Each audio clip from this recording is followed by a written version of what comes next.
Texas is known for their share of guitar slinging blues people.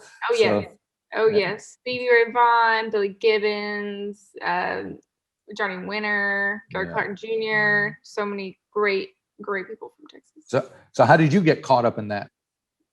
Well, when I first started playing music, I really loved country music. I really loved Miranda Lambert and Carrie Underwood and just, basic country stuff. And what turned me to the blues genre was Stevie Ray Vaughan. Yeah. And that's what kind of introduced me to Albert King, Buddy Guy, B.B. King, Albert Collins, so many different artists. And that's kind of my goal with my music, is to do that for people that, like me, that don't really know a whole lot about blues or guitar, and kind of be an introduction to the blues world. Because once you get into it, it's just a deep dive into all these different artists. So it's pretty cool. And blues seems to be doing well. I just got off the phone with a woman in Chicago who's a blues guitar player as well, quite a bit older than you are. Her name is Joanna Connor. And I love Joanna. Oh, she's amazing. She's amazing, and she's an amazing lady and super sweet. When I met her on the Joe Bonamassa Keeping the Blues Alive at Sea cruise. Right. And Joe just produced her album. Yep, that's what we were talking about. And she is a force to be reckoned with. She's amazing. Right. Amazing. So when you meet someone like that, you kind of try and get a few tips off of them about. Yeah, definitely watch her and on stage, and just try to absorb it all in and try to learn something from her, because she's definitely, she's the real deal. So right, yeah. Definitely try to take as much in as I can. Very cool. And so correct me if I'm wrong, but you're like 21 years old, is that right? Yes, I'm 21. I'll be 22 in April. Good on you. But that's amazing. And this is your fourth album that's Heart of Fire, right? Mm-hmm. Yeah. Yes. So yes, I'm really excited to finally put it out. It's been like a year since we recorded it. So I recorded it last February, and so now we're putting it out this February. And where did you record it at?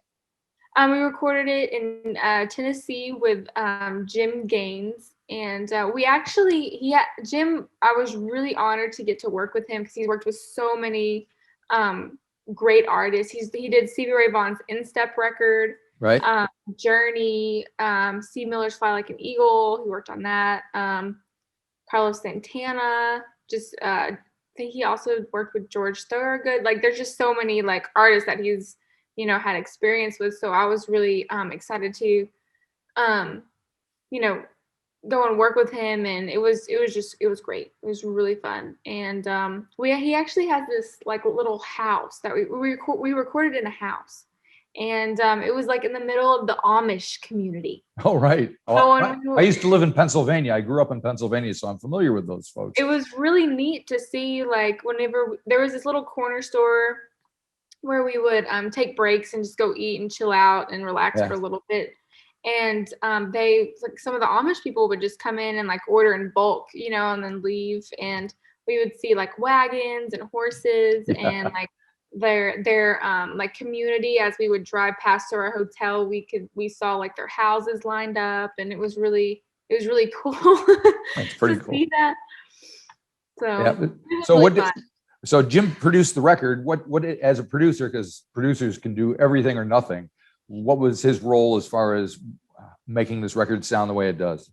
He definitely had a great balance to his methods on how he could like grab tones. And he basically, his number one thing that he kept telling us was, I want you guys to have fun. Like, I want you guys to feel relaxed. I don't want you to feel pressured.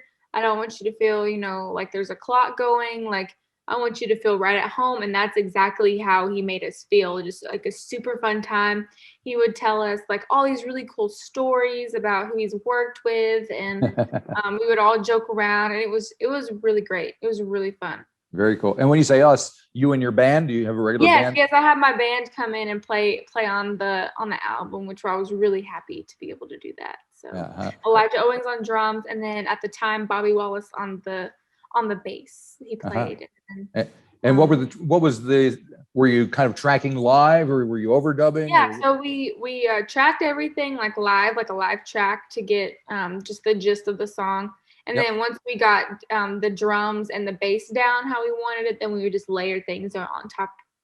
Right. Now, in addition to your band, you have a couple of guest stars on the record as well. So we'd be remiss if we didn't talk about them. One of them is Devin Allman, who plays on Road to Nowhere.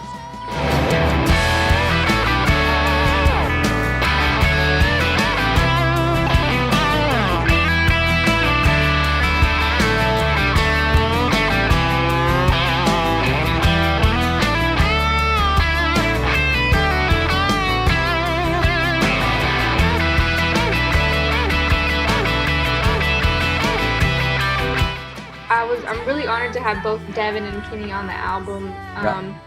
Devin, I met Devin a couple years back. I had opened for him when he had his Devin Allman project, right? Touring, and he came to Texas, and I opened for him, and we just connected there. And he's been a great friend, mentor, guide, someone I can go to for advice, and as well as Kenny. I was showing him some of the songs off of my album before I was going to go into record, and he was like, I showed him Road to Nowhere, and he said, Ally, this is the song. He's like, let me produce this song. And so I was like, let's do it. It'd be really cool. Yep. So we went in Memphis and recorded the song, and he produced it, and he played lead guitar on the track as well as some backup vocals, and he co-wrote the song. So he definitely brought himself into the song, which I was so happy about. And I had this vision for what the song could be and where I wanted it to go, and he totally brought it there plus more, and I couldn't be more happier with how it turned out. He added like the harmonics in the song. Right. He added like the pre-choruses in the song, like, so it was all the stuff he added just brought it to where he saw the potential. He brought it to where it needed to be. And it sounded like you were inspired by it, because I have to say it's one of your strongest vocal performances on that song as well. Oh, thank you. I don't know if that had anything to do with it, but I'm just saying. Thank you. And when you mentioned Kenny, you're talking about Kenny Wayne Shepherd, who plays on the following song on the album, Bring On the Pain. Bring on the pain.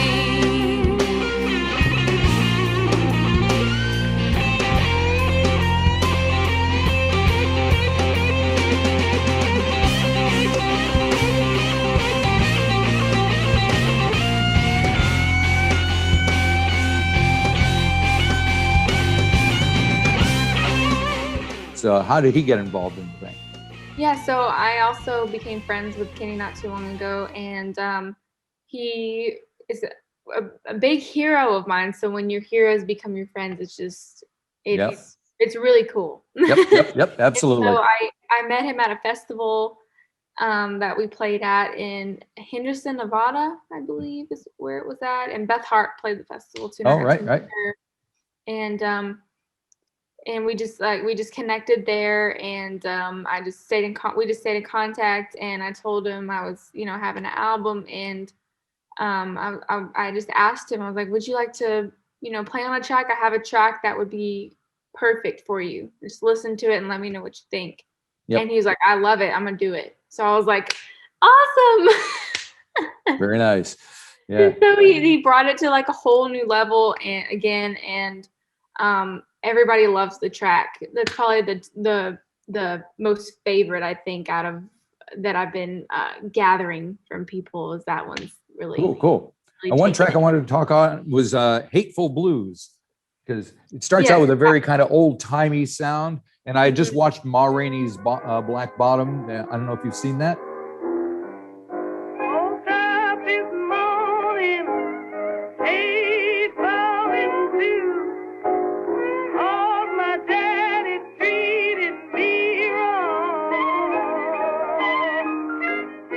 I've seen snippets of it. I haven't seen the whole thing. Yeah, you need to. So have you gone back that far and listened to that stuff from like the 20s and 30s?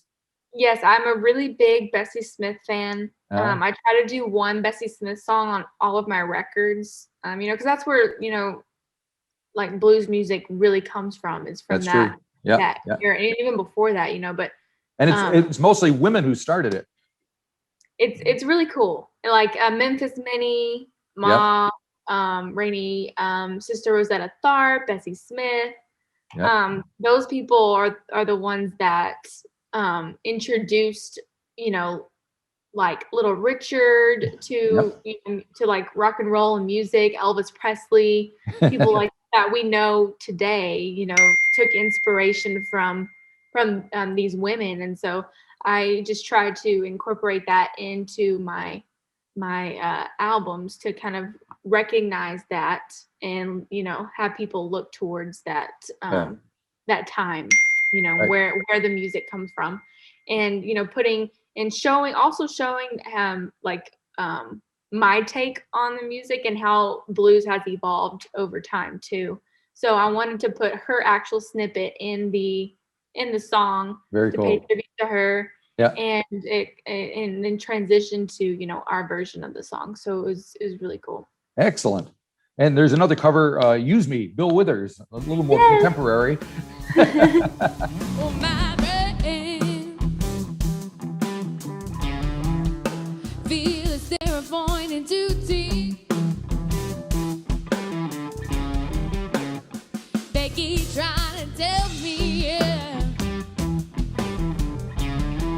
that all you want to do is use me.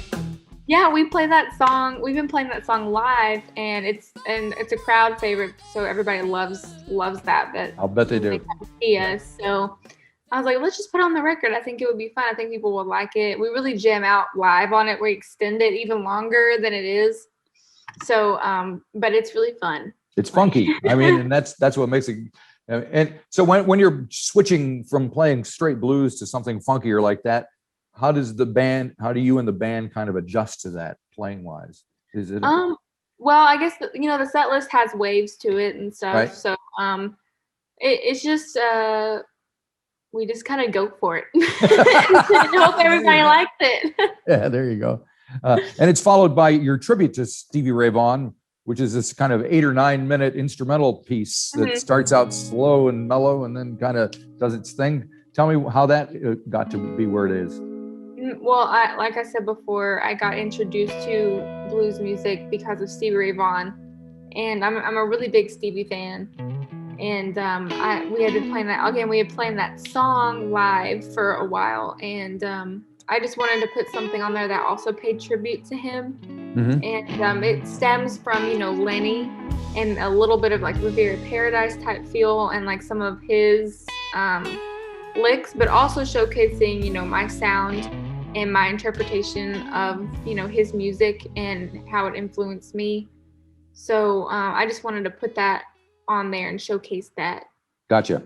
Well, you mentioned your sound, and we mentioned the fact that you're 21 years old, but it's your 4th album. So are you thinking of how your sound evolves? Are you feeling like you're changing from one album to the next, and where you are now may be somewhere different than where you'll be 5 years from now?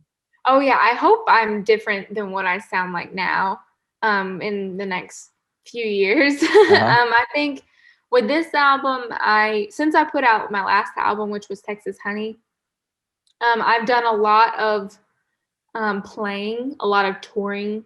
Right. And I've also had a lot of life experience between the putting that Texas Honey album out and then putting this album out. And so I think that shows within the songs and my playing. And I'm always trying to progress, myself and improve on things and try different things. I don't ever want to, stay the same, right. Or put out like a copy of, the last album I put out. But I still want to, make sure everybody likes the album and stay in kind of that realm of who I am, but still try to break out of like, certain, I guess, barriers or, right. Well, I mean, it's a balancing act. You want to satisfy yourself musically and make sure you don't annoy your fans along the way. So it's like, ultimately we're all in this together. It's not just me. I'm putting music out for everybody that wants to listen and be a part of the whole thing. So I take that into account too. Yeah, definitely. And so have you played out much recently? Are you able to do live shows? So I recently, or throughout the pandemic, I've been able to play a couple of shows here and there, very safe, like outdoor or live stream stuff. And I'm from Texas, so we're a little more lenient here. Well, they supposedly just opened everything up, right? Yeah. So I'm happy about that, being able to go play, do like more shows. And I'm actually going to start playing in Florida and in Texas, some shows. And then I have a show in Alabama, and then I think a show in Illinois, I believe. So okay. But mainly just Florida and Texas right now, because those are the two states that are just open and ready to go.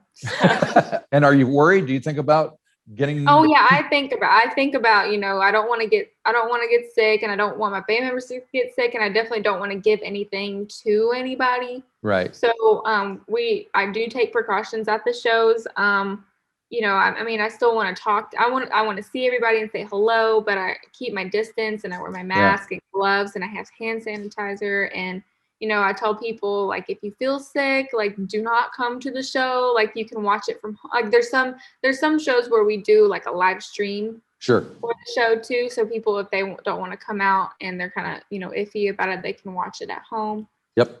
So my safety is a number one priority for me. I'm sure.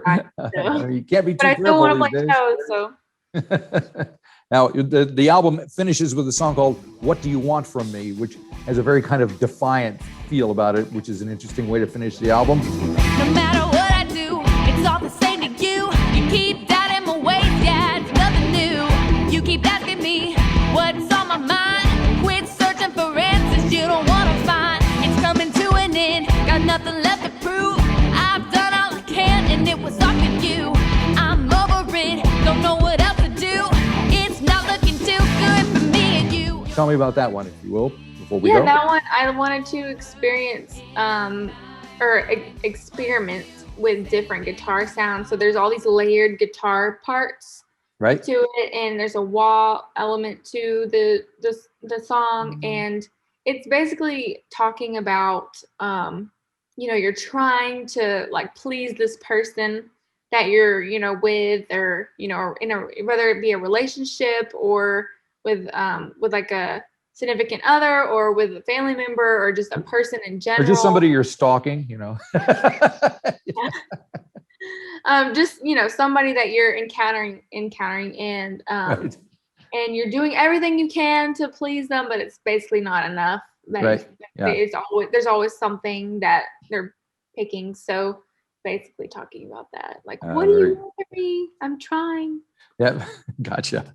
All righty. Well, have you got plans for the next record, since it's been a while since you made this one?